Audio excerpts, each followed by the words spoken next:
Before we start, a word of caution. As you know, STARS provides pre-hospital care for critically ill and injured patients who have sustained severe trauma or debilitating illnesses. It's what we do. As such, some of the details in this podcast may be difficult for some listeners. The STARS mission being explored this season involves graphic descriptions of physical injuries to a youth. Psychological impacts are also detailed. The patient's family and supporters have generously allowed us to tell this story as a personalized insight into STARS. And for that, we are genuinely grateful. The community and everyone else who was involved welcomed us with open arms to help us tell this story. Having spent time with about 20 people researching it and recording interviews on the phone, virtually, in studio, and right at the scene of the incident, we can tell you this. Our conversations were raw and candid, and as such, some of the details uncomfortable. For this podcast, we've endeavored to tell the story accurately without being too sensational. Still, listener discretion is advised. You said something earlier that you were talking to yourself in your head. What were you saying? Well, I'm not going to bleep die. I'm not going to bleep die. I'm going to figure out how to get out of this. That's why I was repeating to myself in my head. A stressful day. Welcome to Mission Ready, presented by ARC Resources. This STARS podcast breaks down, in detail, one mission each season to give you a stronger understanding of how we provide critical care anywhere and what happens before and after the mission. I'm Deborah Tetley. And I'm Lyle Aspinall. In Season 2, we're analyzing an emergency response to a traumatic incident where a teenager was run over by an industrial-sized riding lawnmower in Laird, Saskatchewan. This is Episode 5, Draidyn's Story. By now you know Draidyn Woolman survived being run over by an industrial lawnmower. That was thanks to the skills of emergency responders and a team of STARS critical care providers all working together. But you know who you haven't heard from yet is Draidyn himself, and he remembers much of what happened after the lawnmower stopped on top of him. We had the opportunity to speak with him about it more than once. When Draidyn visited the STARS base with a large group of supporters to meet the crew members from his mission, those of us who were new to the story had our first glimpse into just how remarkable it was. So later, Deb and I asked Draidyn and his mom Christine if we could focus on it in Season 2 of Mission Ready, since it would be a strong insight behind the scenes showing what STARS does to ensure a patient in need gets the best chance possible. They warmly agreed, so we first spoke virtually and then later in person at the very place where they said the accident happened, which is why, in a few moments when you hear from Draidyn, you might notice subtle variations in the audio quality. It was the summer of 2023 when we spoke with him in person, just before he started grade 11, and only a few days after the one-year anniversary of the incident. Now, understandably, he's not a huge fan of reliving his life-changing moment, so we kept our probing light and focused our conversations more on what occurred after he became trapped under the lawnmower deck, and his recovery since then. But we know you've got to be wondering how this whole thing even happened in the first place. For that, let's go to the court record. Deb is going to read you a couple of quotes from the public transcript of the sentencing hearing between the Crown and the village of Laird, which happened on July 10, 2024. Citing an agreed statement of facts between the two, the transcript reads, quote, The mower is designed with several safety switches, including a seat safety switch that stops the power unit if the operator's weight is not on the seat. The seat safety on the machine involved in the incident had been bypassed several years earlier, when the seat and its base were modified and replaced with a seat from another model. End quote. And later in the transcript, when describing the incident itself, it says that when Draidyn, quote, engaged the mower in a forward direction, it lurched, prompting the seat, controls, and engine cover to tilt backwards. He was then ejected from the back of the machine and landed on the ground. When this occurred, he believes that one of the steering controls was pulled back, causing the machine to reverse and turn. Because the seat safety switch had been bypassed, the mower was allowed to run without an operator in the seat. Draidyn was run over, and he became entangled and dragged beneath the rear of the cutting deck until the engine eventually stalled. End quote. The sentencing hearing where those words were read related to regulatory charges pursuant to the Saskatchewan Employment Act and Occupational Health and Safety Regulations. Ultimately, the village of Laird was fined a total of $150,000. So, now that you know how it happened, let's return to the story of the emergency response. Here it is, Draydyn's telling of his rescue and recovery.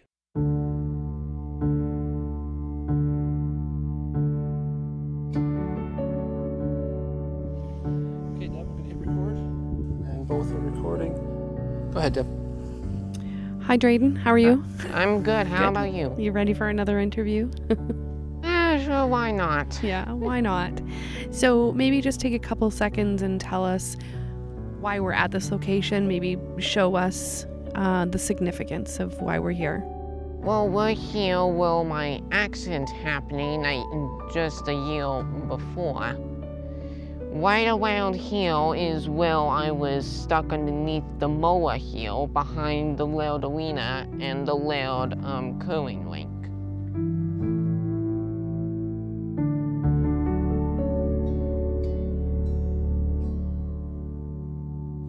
I was stuck here for an hour, no clouds, just pure sun.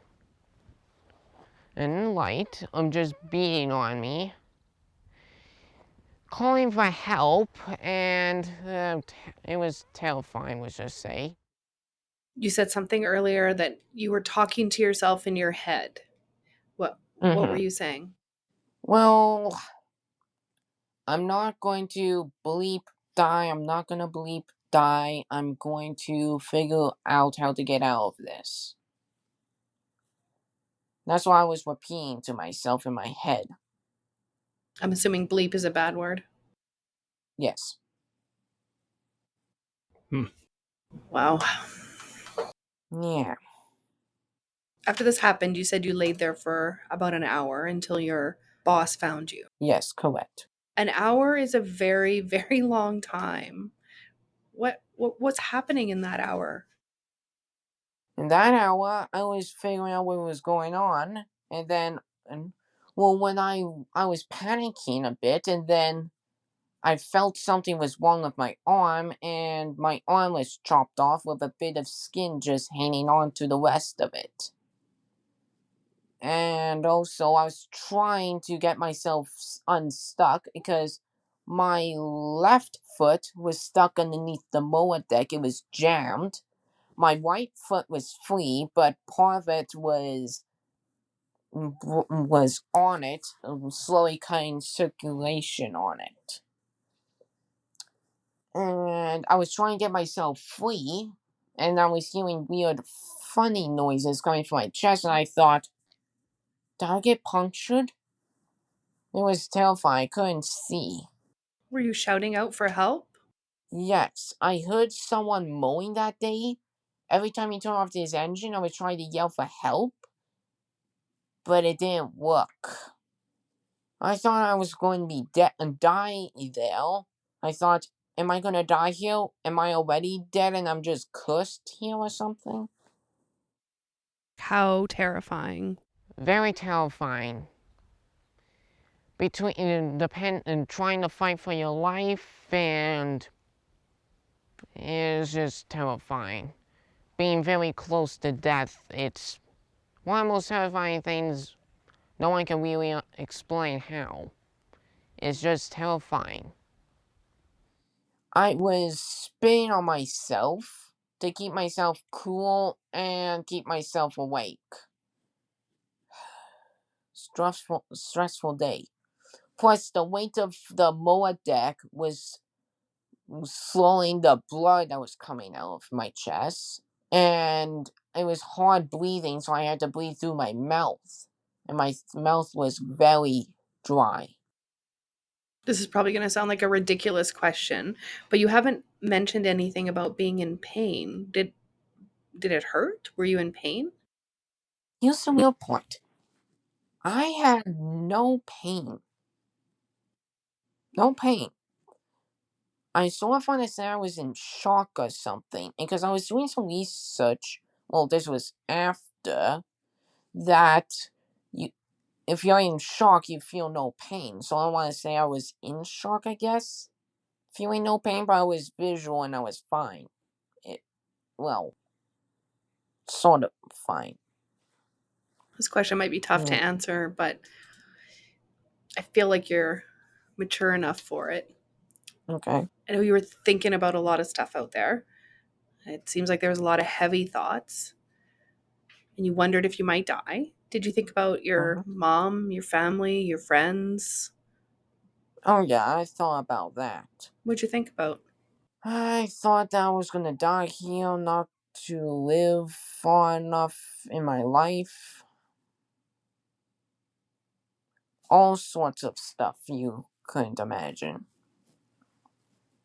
Those are some heavy thoughts to be having alone Wow. in that moment for an hour. Mm-hmm. Do you remember being found? Yes, I do. My boss won. I heard a truck door closing. I thought I didn't know until he came up to me. I yelled for help. He ran over to me, called 911. Yeah, do you mind, Drayden, just going back a little bit? When you heard the truck and it was the first person to find you when your boss found you. Do you remember, like, did you hear him walking up? Did you hear him say anything? Was he like, He was terrified and shocked. Like, how would I explain? His expression was very scared, I guess. Very scared. do you remember what he said to you? Not really, no. That's okay. I only remember him calling the ambulance people and that. So you could hear him on the phone with 911? Yes. And now, a quick word from our Season 2 sponsor. As Canada's third largest natural gas producer and the largest producer of condensate, ARC Resources is proud to play an important role in the responsible development of Canada's energy resources. In delivering those resources, safety is the number one priority, always. And it's that core value that makes ARC's partnership with Stars a natural fit. It's our shared goal to ensure that everyone arrives home safely at the end of the day. Learn more about how ARC is leading the way for safe and responsible energy development at arcresources.com.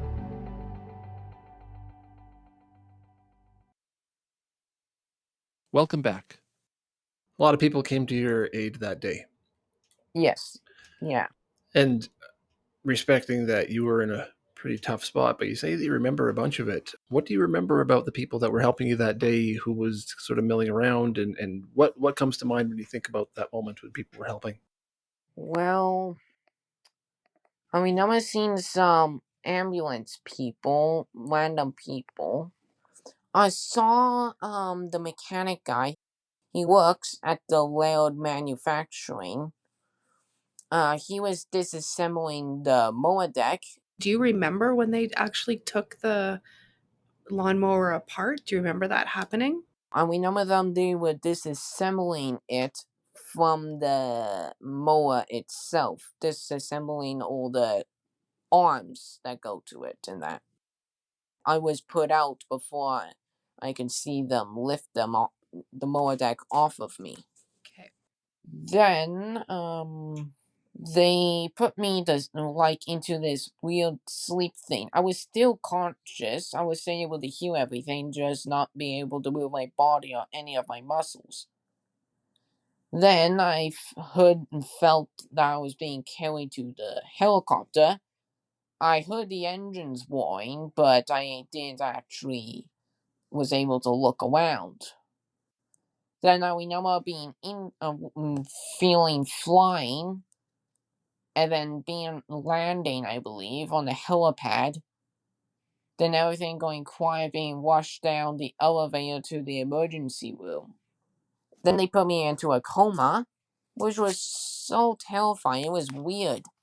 I felt like I was awake. I was looking at people, barely, through a mask.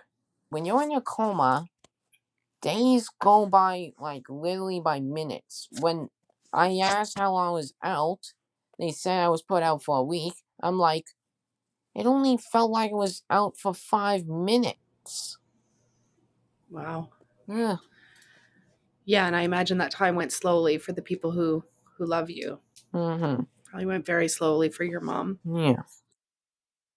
Drayden, how much do you know about what the Stars crew members did for you? I know, of course, you knew that you were flown in a helicopter, but beyond that, like how much do you know about what sort of care they provided to you? To be honest, I do not know. I was not awake, conscious.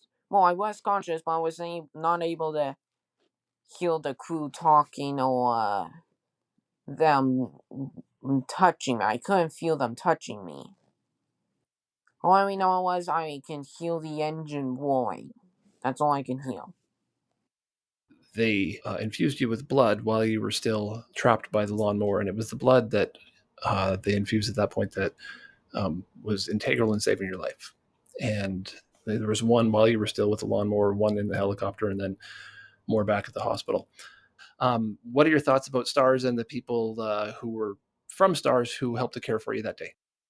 I want to say they did a good job. The good crew members, very well trained. I will say the 10 out of 10. Very good people. Very good job. 10 out of 10. Well, we'll make sure they hear that. That's great. Let's pick it up at the moment you wake up and you realize where you are, and you start hearing more detail about what happened. What's going through your mind at that time? What kind of questions are you asking those who are around you? I was asking if my arm could have been savable. They said it could, but it wouldn't function at all. That was the first that you learned that you lost your arm. Hmm. Do you mind talking about that a little bit? So that was a complete shock to you. You didn't know that was coming. Yeah. I guess I was very disappointed, but I sort of want but I think I guessed that I knew I lost it, but hoping they could have fixed it, but from there, I just accepted it that it was gone. You sort of started a new journey in your life that day, and you talked about it a minute ago when you said you felt like you learned some things through the process. How has Draydyn become a different person in the past year? Mainly more responsible, I sort of want to say. Do you have an example of that? One time my mom, when I had my prosthetic, asked me to vacuum when she was going out with her friends. I said, sure. I did vacuum. I vacuumed everywhere. I did the stairs and the kitchen. My old me would just vacuum in the living room, do the stairs, and not the kitchen. Do a lot of people ask you questions about your arm, how it works, how it functions? A couple people in my class do, yes. What do you say to them? I show them how it works and that, how I use my hook and my arm, all that stuff. My school doesn't really ask me about the accident. They never do, rarely do. Does it feel like you're talking about someone else? I guess the older me, I can say, sort of, yeah. Like a different Draydyn? Yeah, my old Draidyn. Now I'm one-armed Draidyn. My friend Lockie usually calls me 15% Terminator. That's amazing. What do you think of that? I like that name a lot. Yeah, I like that too. You know, it's interesting you talked about the old Draydon. What are, other than your arm, what else is different? And not much. Well, my attitude of perceiving the world has changed. I guess more mature, I guess. Understanding not everything is a game, that there's more to life than just sitting around or being dumb, I guess. It sort of taught me a lesson, I sort of want to say, that, like, I'm more cautious, I guess. Yeah, that's That's fair. a good takeaway. Yeah. Sorry, Drayden, was this your first summer job, or have you had summer jobs in the past? No, this was my very first one. And when you went into that job 2 weeks before, were you like, oh, this is the best summer job? Like, what? Well, I thought with what I was going to get, I'll be able to make money and then I'll be able to buy my first car, hopefully. What kind of car did you want to buy? Well, my mom says it has to be a fuel efficient one. I've been looking around. Mums, hey?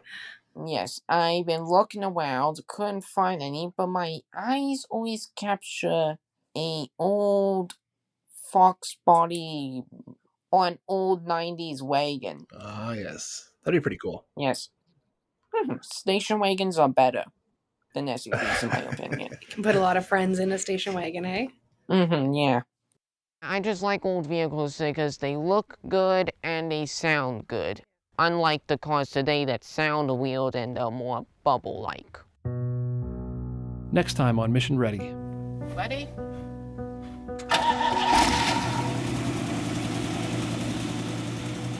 She's a 1958 Pontiac with a 283 V8 in her. Manual, 3 on a tree. Very nice car. This kid's a fighter. Like, this kid's gonna go places in life. Draidyn coming back to visit is just so important for us because it helps us as air medical crew to see why what we do matters. Mission Ready, presented by ARC Resources, is produced in-house by me, Deborah Tetley. And me, Lyle Aspinall. Watch video clips from this season at stars.ca/missionready. Mission Ready contains original theme music by Kaya Gamble, whose dad was a longtime STARS pilot and whose mom was once a transport physician. Check her out at kayagamble.com. Please rate and review Mission Ready wherever you found it, and be sure to tell your friends about it. Also, check out Season 1. Want to be a STARS ally? Get involved and support our mission by visiting stars.ca. Until next time, thanks for listening.